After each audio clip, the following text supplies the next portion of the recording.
A Queenstown family might be forced to move back to Sri Lanka in less than a week. Circumstances beyond their control mean they are officially no longer wanted here. They're considered a burden to New Zealand after contributing so much. The Kiwi life and lingo is all these three brothers know. Aged 8, 10 and 11, they're smart, really good at spelling, and they're into cricket big time. He can play for New Zealand, yeah. Mum Denisha was a chef at Queenstown's Lone Star. Dad Sam drove a taxi.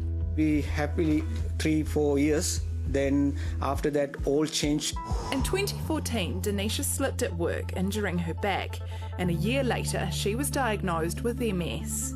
Unable to work, her skilled worker visa has been revoked, and that means Sam can't make a crust either. The family will have to leave New Zealand in less than a week. Very active boys and totally involved in whatever's happening at school. They love the outdoors, they love all the sports activities, and they really get stuck in the classroom as well. All 5 family members share this one-bedroom cabin, but the life they've made for themselves here is much better than the one they face back in Sri Lanka. They need good future because this is the good, bright boys. I don't like to go to Sri Lanka. Don't have any friends. I'll stay here and live happily.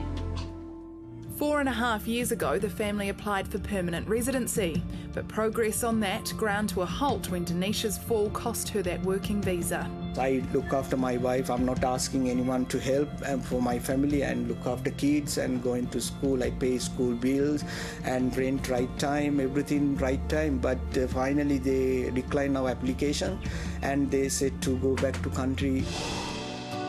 Denisha's been told her illness is likely to impose significant costs on New Zealand's health services. Now, the family's last hope is to appeal to the Immigration Minister on humanitarian grounds.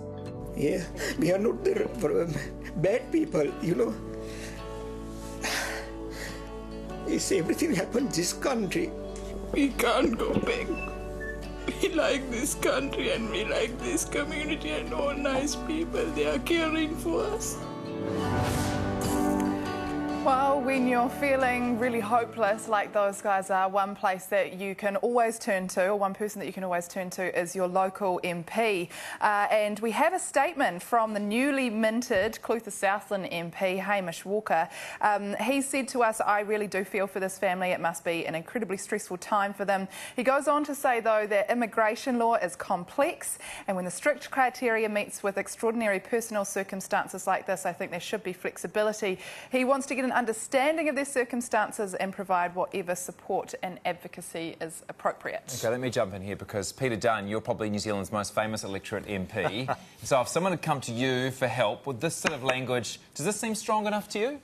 Oh, look, I think in this case you've got to appeal to the minister. You've got to make sure that the deportation order is put on hold until that. Sorry, the MP should appeal to the minister. MP should take it up. It's a big card to play.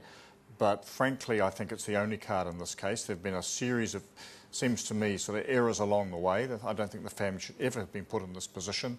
And I just think the MP needs to take it up with the minister and get a decision that would enable them to stay here. And this